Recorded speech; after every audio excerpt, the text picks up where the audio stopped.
천유산의 봉우리는 평소와 다름없이 높고 푸르렀지만 그 정상을 감싸하는 공기만은 유독 차갑고 무거웠습니다. 산맥을 파고 내려오는 바람 소리가 마치 누군가의 흐느낌처럼 들려오는 이 고요한 밤, 우리는 한 영웅의 마지막과 새로운 전설의 시작을 목격하려 합니다. 본격적인 이야기에 앞서 천유산의 전기를 함께 나누고 싶은 분들은 구독과 좋아요로 이 긴 여정에 동행해 주시길 부탁드립니다. 여러분의 정성어린 응원은 어둠 속을 걷는 주인공에게 커다란 등불이 될 것입니다. 백운거사의 거처인 운무와 만에는 가느다랄 향 연기만이 방안을 채우고 있었습니다.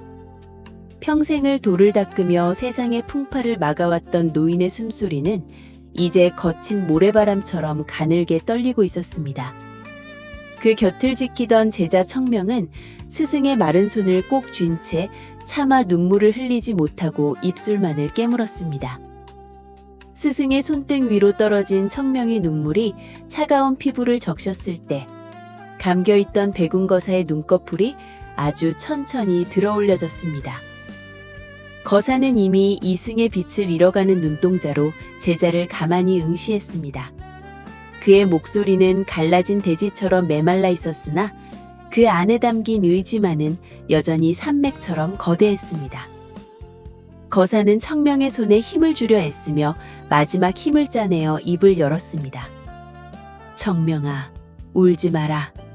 만물은 흘러가는 물과 같고 지는 해를 붙잡을 수 없는 것이 천리의 이치다. 나는 이제 자연으로 돌아가지만 네가 짊어져야 할 짐이 너무도 무거워 차마 발걸음이 떨어지지 않는구나. 청명은 스승의 가슴팍에 머리를 묻으며 고개를 저었습니다. 아닙니다, 스승님. 제가 더 수행을 쌓아 스승님을 지켰어야 했습니다.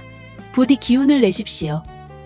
하지만 백운거사는 희미하게 미소 지으며 고개를 가로저었습니다. 그리고는 갑자기 안광을 번뜩이며 청명의 귓가에 섬뜩하리만큼 생생한 예언을 읊조리기 시작했습니다. 잘 듣거라. 하늘이 핏빛으로 물들고 땅이 비명을 지르는 날, 세 개의 흉상이 세상에 나타날 것이다. 첫 번째 흉상은 검은 달의 통곡이니 보이지 않는 곳에서 사람들의 마음을 갉아먹고 형제끼 칼을 겨누게 할 것이다. 두 번째 흉상은 붉은 바다의 갈증이다. 끝없는 탐욕이 강물을 말리고 비옥한 토지를 시체로 뒤덮을 것이니 그 피냄새가 하늘에 닿을 것이다. 그리고 마지막 세 번째 흉상은 무너진 하늘의 파편이다.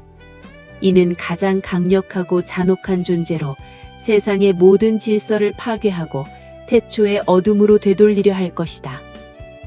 스승의 목소리가 점점 잦아들자 방 안의 촛불이 휘청이며 꺼질 듯 위태로워졌습니다. 거사는 청명의 가슴에 손을 얹으며 마지막 명을 내렸습니다.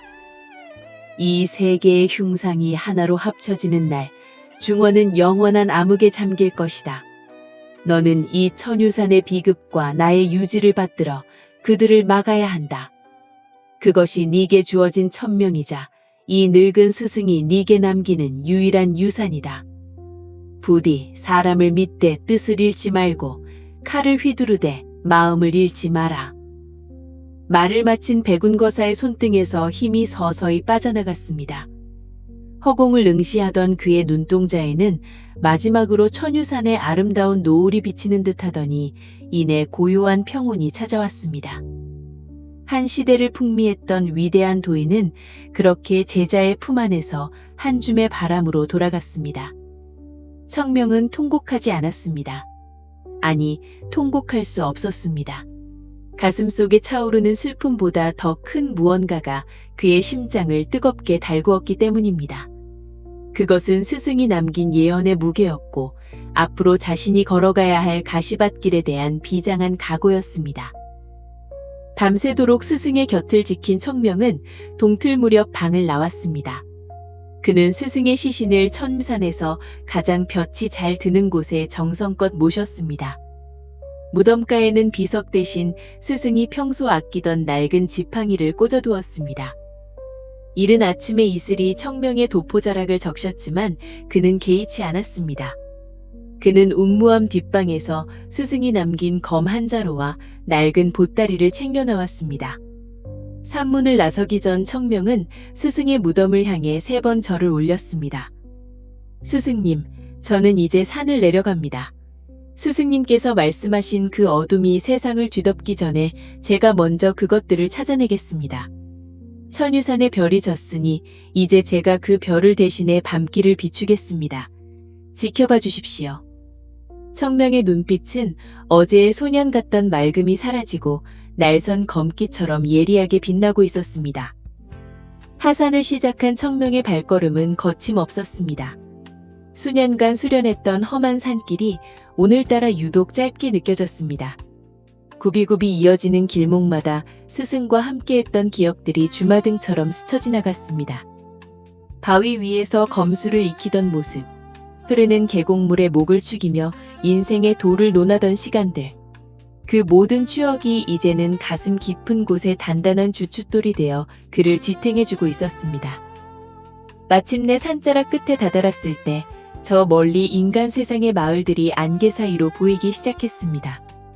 평화로워 보이는 저 풍경 아래 어디쯤에서 예언 속의 흉상들이 태동하고 있을지도 모릅니다. 청명은 등 뒤에 맨 검의 무게를 다시 한번 느끼며 도포자락을 휘날렸습니다.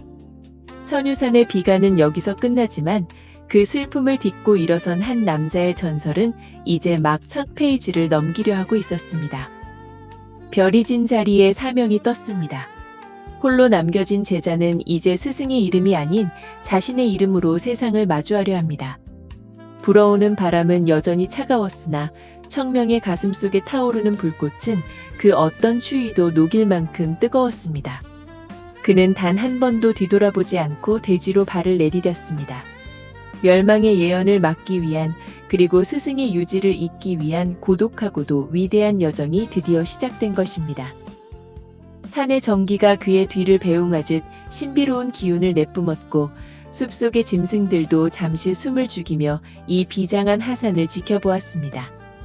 이제 곧 중원의 강호는 청명이라는 이름 2글자로 인해 크게 유동칠 것입니다. 피할 수 없는 운명의 수레바퀴가 돌기 시작한 이 순간, 청명의 뒷모습은 아침 햇살을 받아 황금빛으로 빛나고 있었습니다. 그렇게 천유산의 전설은 한 명의 청년이 되어 산 아래로 흘러내려갔습니다. 한양의 도성은 낮과 밤이 전혀 다른 2개의 얼굴을 품고 있었습니다. 태양이 머리 위에서 찬란하게 빛나는 한낮, 도성의 중심가인 운종가는 활기로 넘쳐났고 그 활기의 정점에는 낼 송대감이라 불리는 송익겸의 이름이 있었습니다. 그는 만백성의 어버이자 청렴의 상징으로 추앙받는 인물이었습니다. 가뭄이 들면 가장 먼저 곳간을 열어 굶주린 백성들을 먹였고, 억울한 일을 당한 백성들이 그의 집 대문 앞에 엎드리면 직접 버선발로 뛰어나와 그들의 손을 맞잡아 주던 이였습니다. 사람들은 송대감의 인자한 미소를 보며 성현의 재림이라 칭송했고, 그의 집 앞에는 은덕을 기리는 만인산이 끊이지 않았습니다.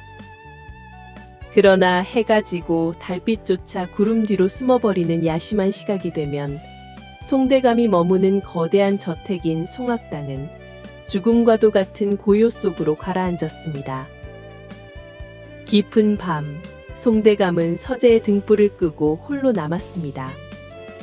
그는 책장 뒤편에 숨겨진 정교한 기계를 작동시켰습니다. 육중한 책장이 소리 없이 밀려나며 차갑고 축축한 기운이 배어나오는 비밀 통로가 모습을 드러냈습니다. 한낮의 자애롭던 미소는 온데간데 없고 그의 눈동자에는 굶주린 짐승의 안광과도 같은 서늘한 빛이 감돌았습니다. 송대감은 촛불 하나에 의지한 채 끝없이 이어진 지하 계단을 내려갔습니다. 발걸음을 옮길 때마다 공기는 점점 무거워졌고 코끝을 찌르는 비릿한 혈향과 역한 향취가 뒤섞여 숨을 막히게 했습니다. 계단의 끝에 다다르자 거대한 지하 밀실이 나타났습니다. 그곳은 화려한 지상의 송악당과는 전혀 다른 지옥의 한 조각을 도려내어 옮겨놓은 듯한 공간이었습니다. 밀실의 벽면에는 기괴한 문양들이 붉은 액체로 그려져 있었고 방 한가운데에는 거대한 돌 제단이 놓여 있었습니다. 제단 위에는 사지가 묶인 채 입이 막힌 어린 소년이 공포에 질린 눈으로 천장을 바라보고 있었습니다.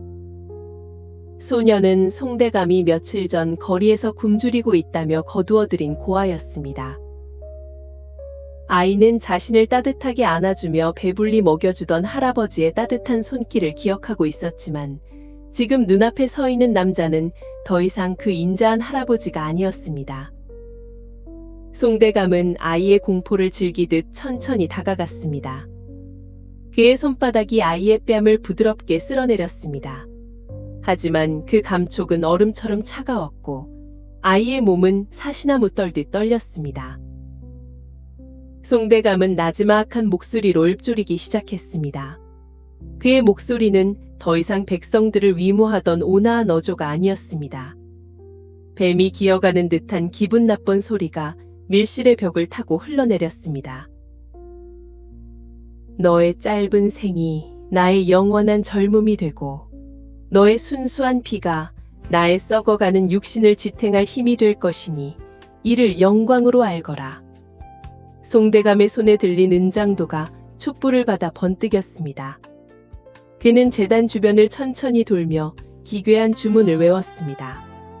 그것은 도성 어디에서도 들어본 적 없는 금지된 주술의 언어였습니다. 시간이 지날수록 그의 얼굴은 기묘하게 뒤틀리기 시작했습니다. 주름진 피부 아래로 무언가 꿈틀거리는 듯했고 눈가는 시뻘건 핏발이 서서 섬뜩한 기운을 뿜어냈습니다. 지하 밀실의 구석에는 이미 주검이 된 수많은 이들의 해골이 산을 이루고 있었습니다. 송대감이 수십 년간 쌓아온 인덕과 명성은 모두 이 지하실에서 벌어진 참혹한 대가로 얻어진 환상에 불과했습니다. 그는 권력을 유지하기 위해 그리고 죽음의 그림자로부터 도망치기 위해 정기적으로 살아있는 인간의 생기를 제물로 바쳐왔습니다.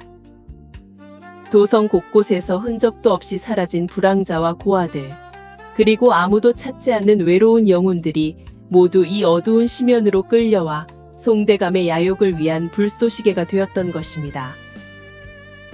송대감은 제단 위에 놓인 제물의 가슴 위로 칼끝을 겨누었습니다. 소년의 눈에서 눈물이 주르륵 흘러내렸습니다. 하지만 송대감의 표정에는 추호의 흔들림도 없었습니다. 오히려 그는 소년의 절망이 깊어질수록 더 큰 희열을 느끼는 듯 입가에 뒤틀린 미소를 지었습니다. 인자한 성현의 가면 뒤에 숨겨진 동리가 마침내 완전히 드러나는 순간이었습니다. 그는 칼을 호이 치켜들었습니다.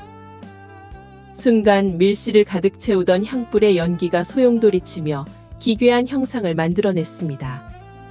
벽면의 붉은 문양들이 살아 움직이듯 꿈틀거렸고 어둠 속에서 들려오는 수많은 원혼의 비명에도 불구하고 송대감은 광기 어린 눈빛으로 제물의 심장을 향해 칼을 내리꽂았습니다. 어두운 지하에서 벌어진 참혹한 의식이 끝나자 송대감은 피 묻은 손을 정성스럽게 씻고 다시 비단 도포를 걸었습니다. 그는 거울 속에 비친 자신의 모습을 살폈습니다.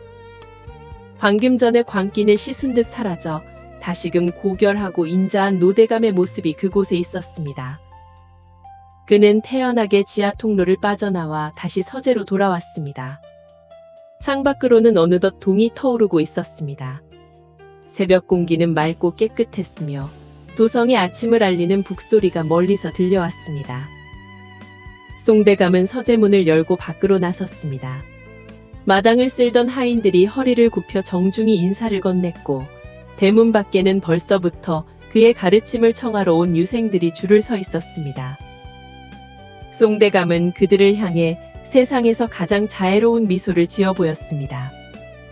그 미소 뒤에 방금 전까지 사람의 피를 탐하던 동리가 숨겨져 있다는 사실을 아는 이는 도성 천지에 아무도 없었습니다.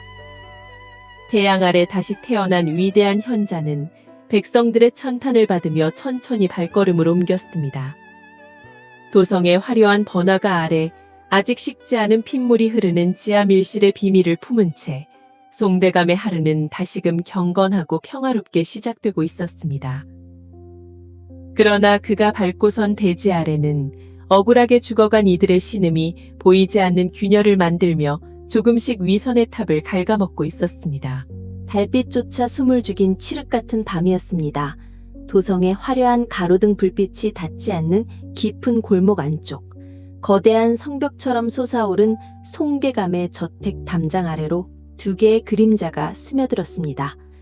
하나는 제 몸보다 커다란 두려움에 어깨를 떨고 있는 어린 하녀 연희의 것이었고, 다른 하나는 그 뒤를 소리 없이 따르는 청명의 것이었습니다. 밤 공기는 차갑게 식어 살을 내었지만 담장 너머에서 풍겨오는 비릿한 열기는 불쾌할 정도로 뜨거웠습니다. 그것은 사람의 운기가 아니라 탐욕과 방탕이 뒤섞여 썩어가는 악취에 가까웠습니다. 연희는 덜덜 떨리는 손으로 담벼락에 해진 틈새를 가리켰습니다. 개구멍이라기엔 제법 널찍하고 교묘하게 가려진 그 통로는 저택의 화려한 겉모습 뒤에 숨겨진 칩으로 통하는 유일한 길목이었습니다. 연희는 목소리가 나오지 않는지 연신 마른 침을 삼키며 청명의 눈치를 살폈습니다. 청명은 아무런 말도 하지 않았습니다. 그저 무심한 눈빛으로 거대한 저택의 기와를 훑었을 뿐입니다. 하지만 그 고요한 눈동자 속에는 이미 저택 내부의 지형과 공기의 흐름, 그리고 담장 너머 배치된 사냥개들의 숨소리까지 모조리 읽어내고 있었습니다. 두 사람은 마침내 저택 내부의 후원으로 잠입했습니다. 바깥의 고요함과는 대조적으로 저택 안마당은 마치 별천지인 듯 휘황찬란한 등불이 대낮처럼 주위를 밝히고 있었습니다. 연못에는 값비싼 비단잉어들이 논일고 정원 구석구석에는 이국에서 건너온 기화요초들이 향기를 내뿜고 있었지만 그 향기조차 고통받는 백성들의 피눈물을 쥐어짜 만든 가증스러운 장식물처럼 보였습니다. 청명은 몸을 낮게 엎드린 채 주위를 살폈습니다. 삼엄하다는 말로는 부족했습니다. 일반적인 대갓집의 사병 수준이 아니었습니다. 정원 곳곳에는 검은 가죽 갑옷을 걸친 무사들이 짝을 지어 순찰을 돌고 있었는데 그들의 걸음걸이와 손에 쥔 병장기의 모양새는 살수가 아니면 산전수전 다 겪은 용병들의 기운을 내뿜고 있었습니다. 그들은 술 냄새를 풍기면서도 눈빛만큼은 독사처럼 번뜩이며 어둠 속을 감시했습니다. 연희가 겁에 질려 뒷걸음질을 치려 할 때 청명의 가느다란 손가락이 그녀의 어깨를 지그시 눌렀습니다. 비명조차 지르지 못하게 만드는 묵직한 압력이었지만 동시에 절대로 너를 다치게 하지 않겠다는 기묘한 확신을 주는 힘이기도 했습니다. 청명은 연희의 귓가에 입술을 가까이 가져갔습니다. 목소리가 아닌 아주 미세한 진동으로만 전달되는 속삭임이 연희의 머릿속을 울렸습니다. 걱정 마라. 지금부터 네 눈에 보이는 모든 것은 환상이고 들리는 모든 소리는 바람이라고 생각하렴. 두 사람은 그림자를 따라 이동했습니다. 무사들이 고개를 돌리는 찰나의 순간 등불이 깜빡이는 짧은 틈을 타 청명은 연희를 데리고 마치 유령처럼 복도 아래와 나무 사이를 통과했습니다. 삼엄한 경계망은 청명의 발걸음 앞에서는 종이 호랑이에 불과했습니다. 하지만 안으로 들어갈수록 공기는 더욱 탁해졌습니다. 저 멀리 연회장에서 들려오는 가야금 소리와 기녀들의 웃음소리, 그리고 무엇인가를 개걸스럽게 씹어 삼키는 사내들의 짐승 같은 함성이 밤의 정적을 무참히 찢어버리고 있었습니다. 연회장 입구에 다다르자 경비는 더욱 견고해졌습니다. 거대한 청동화로 2개가 입구를 지키고 있었고 그 옆에는 좋게 팔척은되어 보이는 거구의 무사들이 도끼를 든 채 서 있었습니다. 그들의 발취에는 굶주린 늑대들이 으르렁거리고 있었는데 늑대들의 눈은 붉게 충혈되어 살아있는 생명체라면 무엇이든 물어뜯을 기세였습니다. 청명은 차갑게 가라앉은 눈으로 그 광경을 지켜보았습니다. 저들이 지키고 있는 것은 송대감의 안위가 아니라 안에서 벌어지고 있는 추악한 죄악의 현장을 세상으로부터 격리하려는 거대한 장벽이었습니다. 연회장 문틈으로 새어나오는 빗줄기에는 금가루가 섞인 술기운이 넘실거렸습니다. 화려한 비단옷을 입은 관리들과 상인들이 뒤엉켜 춤을 추고 탁자 위에는 산의 진미가 산처럼 쌓여 있었지만 그것은 누군가의 굶주림으로 채워진 잔치였습니다. 청명은 허리춤에 매달린 검 손잡이를 가볍게 쥐었습니다. 아직은 때가 아니었습니다. 이 타락의 연애가 절정에 달하고 저들이 자신들의 권세가 영원할 것이라 믿으며 가장 방심하는 그 순간, 죄색 그림자는 칼날이 되어 그들의 목을 겨눌 것입니다. 연희는 청명의 옆절목을 훔쳐 보였습니다. 아까까지만 해도 장난기 어린 소년 같았던 그의 얼굴은 온데간데 없었습니다. 대신 그곳에는 서슬퍼른 살기와 슬픔이 교차하는 마치 신의 심판을 집행하러 내려온 사자의 서늘함만이 감돌고 있었습니다. 청명의 발밑에서 낙엽 하나 소리내지 않고 바스라졌습니다. 그는 이제 연희를 안전한 구석에 숨겨두고 본격적으로 그 지옥 같은 잔치판의 한복판으로 뛰어들 준비를 마쳤습니다. 저택의 지붕 위로 구름이 걷히며 희미한 달빛이 비쳤습니다. 기와 위에 내려앉은 청명의 그림자가 길게 늘어져 연회장의 닫힌 문을 덮었습니다. 그것은 곧 닥쳐올 파멸의 전조였습니다. 술잔을 부딪히는 소리, 여인들의 비명 섞인 웃음소리, 탐욕스러운 사내들의 가래 끓는 소리가 한데 어우러져 소음의 정점에 달했을 때 청명은 마침내 차가운 금속의 소리를 냈습니다. 스르릉, 검이 검집을 빠져나오는 미세한 마찰음이 화려한 음악 소리를 뚫고 송대감의 귓가를 스쳤습니다. 하지만 술에 취한 누구도 그 소리를 듣지 못했습니다. 오직 어둠만이 그 서늘한 살기를 목격했을 뿐입니다. 청명은 숨을 깊게 들이마셨습니다. 폐부 깊은 곳에 스며드는 썩은 내를 뱉어내며 그는 매화향기 가득한 예리한 검기를 일깨웠습니다. 이제 이 가짜 낙원은 무너질 것이고 죄색 그림자가 가른 쾌락의 밤은 핏빛 속죄의 아침으로 이어질 것입니다. 그의 신형이 마치 한 줄기 바람처럼 연회장의 거대한 문을 향해 쏘아져 나갔습니다.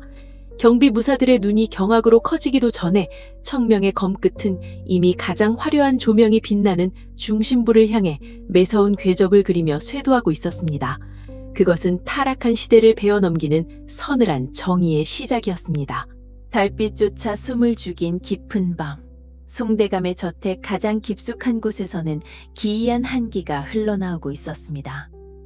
대청마루 및 겹견이 쌓인 장작더미 뒤로 감춰진 육중한 돌문은 마치 거대한 아가리를 벌린 괴수의 입처럼 보였습니다. 그 좁고 가파른 계단을 따라 내려가는 길은 이 세상의 것이 아닌 듯한 습한 공기와 비릿한 쇠 냄새로 가득 차 있었습니다. 한 걸음 내디딜 때마다 신발 밑창에 닿는 찝축한 감촉은 그것이 단순한 물이 아님을 직감하게 했습니다. 마침내 도착한 지하 밀실의 중심부, 그곳에는 기괴할 정도로 거대한 제단이 놓여 있었고 그 위에는 칠흑처럼 어두운 천으로 덮인 무언가가 안치되어 있었습니다. 밀실의 사방 벽면에는 수천 개의 촛불이 일렁이고 있었지만 그 빛은 방안을 밝히기보다는 오히려 어둠을 더 짙게 몰아넣는 듯했습니다. 제단 앞에 홀로 선 송대감의 뒷모습은 평소에 위험 있던 모습은 온데간데 없이 마치 굶주린 짐승처럼 구부정하게 휘어 있었습니다. 그는 앙상하게 마른 손을 떨며 천천히 제단 위에 천을 걷어냈습니다. 천이 바닥으로 떨어지는 순간 그곳에 모습을 드러낸 것은 사람의 머리 형상을 한 흉상이었습니다. 하지만 그것은 평범한 돌이나 나무로 조각된 것이 아니었습니다. 빛을 빨아들이는 듯한 검은 질감은 마치 굳어버린 피와 타버린 살점이 뒤엉켜 만들어진 것 같은 불길한 광택을 내뿜고 있었습니다. 송대감은 홀린 듯 흉상의 얼굴을 쓰다듬기 시작했습니다. 그의 손길은 연인을 대하듯 부드러우면서도 동시에 무언가에 쫓기는 자처럼 절박해 보였습니다. 흉상의 눈동자가 있어야 할 자리에는 깊고 어두운 구멍이 뚫려 있었는데 그 구멍 속에서 마치 살아있는 사람의 신음소리가 들려오는 것만 같았습니다. 송대감은 입가에 비틀린 미소를 지으며 나지막히 읊조리기 시작했습니다. 보아라, 이 장엄한 자태를. 이것이 바로 내가 평생을 바쳐 갈구해온 영원한 권력의 열쇠이자 우리 가문의 운명을 바꿀 유일한 신물이다. 너를 빚기 위해 얼마나 많은 이들의 통곡이 필요했는지 아느냐? 저잣거리의 불황자부터 이 집의 어린 종들까지 그들의 핏줄에서 짜는 정수가 이 검은 육신에 녹아들어 있노라.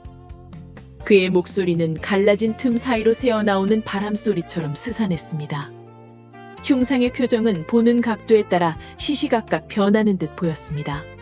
어떤 때는 고통에 몸부림치는 망자의 얼굴이었다가 또 어떤 때는 탐욕에 찌든 송대감 자신의 얼굴처럼 보이기도 했습니다. 송대감은 은장도를 집어들었습니다. 그는 망설임 없이 자신의 손바닥을 깊게 그어내렸습니다. 건붉은 선혈이 울컥 쏟아져 나와 흉상의 머리 꼭대기부터 흘러내렸습니다. 기이하게도 그 피는 바닥으로 떨어지지 않고 흉상의 피부 속으로 서서히 스며들기 시작했습니다. 피를 머금은 흉상은 더욱 짙은 흑색을 띠며 마치 심장이 뛰는 것처럼 미세하게 진동했습니다. 송대감의 눈은 이제 광기로 완전히 뒤덮여 건들거리고 있었습니다. 그는 흉상의 귀에 대고 속삭이듯 말을 이어갔습니다. 더 마셔라. 더 탐해라. 너의 갈증을 채워줄 재물은 얼마든지 준비되어 있다. 내 손에 쥐어질 천하를 위해서라면 이 저택 전체를 피바다로 만들어도 좋다. 네가 눈을 뜨는 날 세상은 나의 발 아래 무릎을 꿇게 될 것이니. 그의 웃음소리가 좁은 지하 밀실의 벽을 타고 메아리쳤습니다.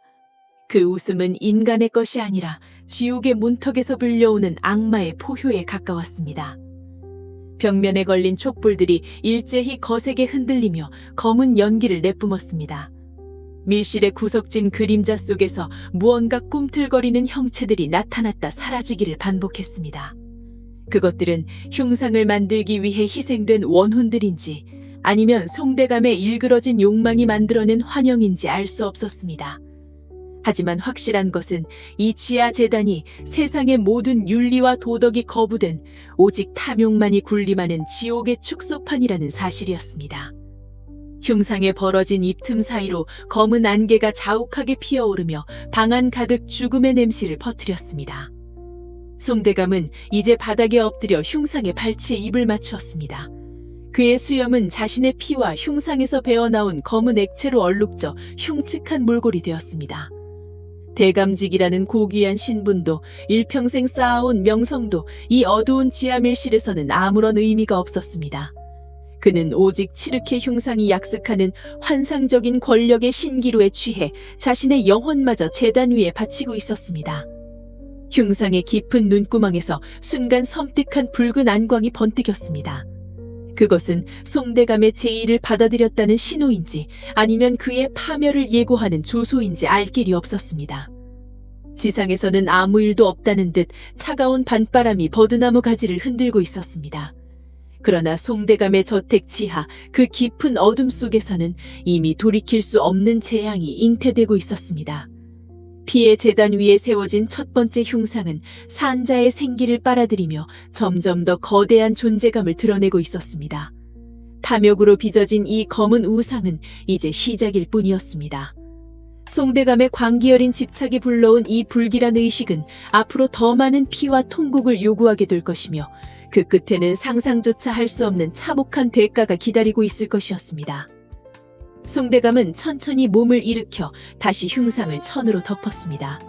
그의 눈빛은 이미 인간의 온기를 잃어버린 지 오래였습니다. 그는 밀실을 나가기 전 마지막으로 제단을 돌아보며 나지막히 중얼거렸습니다. 조만간 두 번째 흉상을 위한 자리가 채워질 것이다. 그때는 이 나라 전체가 나의 제단이 되리라. 무거운 돌문이 닫히는 소리가 지하 깊은 곳에서 묵중하게 울려 퍼졌습니다. 어둠 속에 홀로 남겨진 치르케 흉상은 고요한 침묵 속에서도 끊임없이 맥동하며 다음 재물을 기다리는 듯했습니다. 핏빛으로 물든 제단 위로 꺼져가는 촛불의 잔상이 길게 늘어지며 탐욕이 빚어낸 비극의 서막이 그렇게 깊어가는 밤속으로 침잠에 들어갔습니다. 달빛조차 스며들지 못하는 지하 밀실의 공기는 납처럼 무겁게 가라앉아 있었습니다. 사방의 벽면에 걸린 횃불만이 위태롭게 일렁이며 그 불길조차 어둠에 잡아먹힐 듯 파르르 떨고 있었습니다. 방의 중앙에는 기괴하게 뒤틀린 형상의 흉상이 자리 잡고 있었고 그 주위로는 송대감의 정의 수하들이 서늘한 살기를 내뿜으며 성벽처럼 버티고 섰습니다. 그들의 시선은 오직 한 사람, 방금 전 정체가 탄로난 청년에게로 꽂혀 있었습니다. 청명의 입가에 어린 미소는 차갑기 그지없었습니다. 평소의 능청스러움은 온데간데 없고 오직 서늘한 검기만이 그의 전신을 휘감고 있었습니다. 그는 천천히 허리춤에 검자루를 쥐었습니다. 가죽이 맞물리는 미세한 소리가 정적을 깨뜨리는 순간 수하들의 우두머리가 짧은 명령을 내뱉었습니다. 그와 동시에 수십 명의 검사들이 마치 먹잇감을 노리는 늑대떼처럼 일제히 청명에게 달려들었습니다. 첫 번째 검이 청명의 목덜미를 요리고 쇄도했습니다. 그러나 청명은 눈을 깜빡이지도 않은 채 고개를 살짝 비틀어 공격을 흘려보냈습니다. 귓가를 스치는 바람의 진동을 느끼며 그는 단숨에 보법을 밟아 적의 품 안으로 파고들었습니다. 청색의 기운이 검날을 따라 물결치듯 일어났습니다. 찰나의 순간 청명의 검이 반원을 그리며 허공을 달랐고 선혈이 횃불 아래로 흩뿌려졌습니다. 비명조차 지르지 못한 수화 하나가 바닥으로 고꾸라졌습니다. 하지만 적들은 물러서지 않았습니다. 오히려 동료의 죽음에 자극받은 듯 더욱 맹렬하게 검을 휘둘렀습니다. 사방에서 쏟아지는 칼날의 숲속에서 청명은 한 마리 나비처럼 우아하게 그러나 치명적으로 움직였습니다. 그의 움직임에는 낭비가 없었습니다. 최소한의 움직임으로 공격을 피하고 가장 확실한 궤적으로 적의 급소를 찔렀습니다. 청색 검기는 점차 짙어져 마치 밤하늘을 가르는 번개처럼 밀실안을 종횡무진 누비기 시작했습니다. 검과 검이 맞부딪힐 때마다 불꽃이 튀고 쇠 비린내가 진동했습니다. 송대감의 수하들은 정통 무리민이 아닌 살육만을 위해 길러진 병기들이었습니다. 그들은 자신의 목숨조차 아랑곳하지 않고 청명의 검에 몸을 던지며 길을 터주려 했습니다. 그러나 청명의 검은 그들의 예상을 뛰어넘는 것이었습니다. 단죄의 의지를 담은 그의 검기는 단순한 무력이 아니라 어둠을 몰아내는 빛의 폭풍이었습니다. 어느덧 청명의 옷자락은 적들의 피로 붉게 물들었습니다. 하지만 그의 눈동자만큼은 여전히 맑고 푸른 광채를 잃지 않았습니다. 그는 자신을 애워싼 포위망의 가장 취약한 지점을 꿰뚫어 보았습니다. 단숨에 길을 끌어올린 청명이 크게 발을 구르자 바닥의 돌판이 깨져나가며 강력한 충격파가 사방으로 퍼졌습니다. 적들이 주춤하는 틈을 타 그는 흉상을 향해 도약했습니다. 이 모든 비극과 악행의 근원인 흉상, 그것은 단순한 돌조각이 아니라 송대감이 품은 탐욕과 사악한 주술의 상징이었습니다. 흉상의 눈 부분에서는 기분 나쁜 붉은 안개가 스며나오고 있었고 그것이 수하들의 이성을 마비시켜 광기로 몰아넣고 있었습니다. 청명은 공중에서 검을 거꾸로 쥐었습니다. 그의 전신에서 뿜어져 나온 청색 검기가 검신에 응집되며 거대한 검의 형상을 만들어냈습니다. 뒤쫓아오던 수하들이 절규하며 그의 발목을 잡으려 했지만 이미 늦었습니다. 청명의 검 끝에서 뿜어져 나온 푸른 빗줄기가 어둠을 찢고 흉상의 정수리를 향해 일직선으로 내리꽂혔습니다. 그것은 단죄의 섬전이었습니다. 콰렁 하는 굉음과 함께 밀실 전체가 그세게 흔들렸습니다. 단단한 흑석으로 만들어졌던 흉상은 청명의 검기를 이기지 못하고 거미줄 같은 금이 가기 시작했습니다. 흉상의 내부에서 가두어 두었던 원통한 기운들이 비명처럼 터져나왔습니다. 기괴한 소리와 함께 흉상은 산산조각나며 사방으로 파편을 흩뿌렸습니다. 그 순간 광기에 사로잡혀 달려들던 수하들도 실이 끊어진 인형처럼 바닥으로 힘없이 쓰러졌습니다. 흉상을 유지하던 사악한 기운이 소멸하자 그들의 생명력 또한 급격히 쇠잔해진 것이었습니다.